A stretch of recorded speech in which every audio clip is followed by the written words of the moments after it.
Hello, my name is Peter J. Redding. I'm one of the two founders of Coach for Life Institute. I'd like to welcome you into our style of coaching, our philosophy of coaching. So there's so many levels that we work at Coach for Life in terms of how do I do this for myself in terms of my own self-mastery. And you don't have to be perfect to be a coach. I'll repeat that. You do not have to be perfect to be a coach. Thank God. Otherwise, there'd be no coaches. But self-mastery is a huge part of becoming a masterful coach. Self-mastery is an important part, a critical part, actually, to be a good professional coach.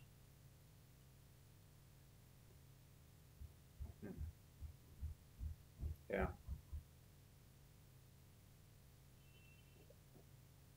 Coaching mastery.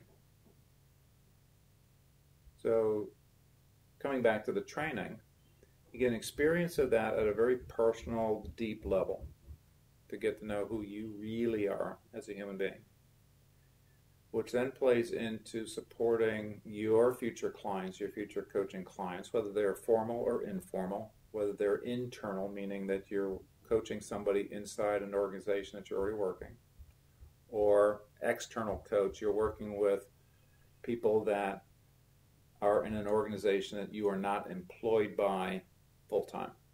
Okay, and so we have two types of people showing up at our trainings. Those that are in organizations that want to bring coaching and coaching philosophy to their work to become a better developer of people. Okay, so if you're in the higher level you go in an organization as a manager or an executive, your responsibility starts shifting from doing the technical things in work that got you here. In other words, as a chief financial officer or chief technical officer or chief marketing officer or what have you. Those would have been the functional areas that got you to this place. But now your job responsibility at that higher level is, how do I develop people underneath me? How do I develop my team? How do I develop my high potentials? How do I develop those individuals that will be capable and willing and desiring to go into a higher level position as I grow and or as the company grows? And so that becomes more and more my responsibility. So he actually supports you to be able to do that through the coaching principles and the fulfillment coaching model in particular. So there's these two levels of mastery: personal mastery, coaching mastery. The other component that we get into is business mastery. And what I mean by business mastery is, how do you want to deploy the skills of coaching that you're going to be learning? The philosophies of coaching, the culture of coaching, the technology of coaching, the structure of coaching, all of which we go through in our training, back to your real world.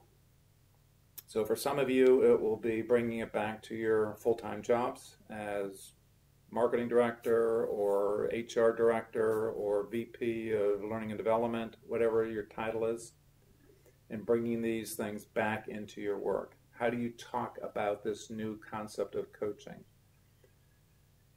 And how do you differentiate it from mentoring? How do you differentiate it from leading, from managing, perhaps from parenting? That is different, and it's distinctly different.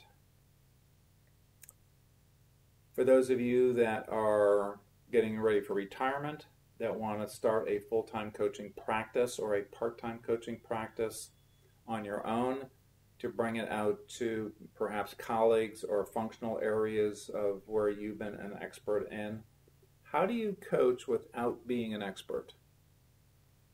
That's another whole topic. Maybe we'll talk about that in the next video. Either way, it's important for you to, again, integrate these new coaching skills and new coaching mindset to back into where you are right now in your life. Again, either as an internal executive, manager, leader, and or as an external coach. Either way. That is a real quick overview of what we do at Coach for Life in our training. So with that, I will sign off for now. Have a spectacular day. If you are interested in coach training, look up coachforlife.com, and hopefully we'll cross paths in the near future. Let's call it that.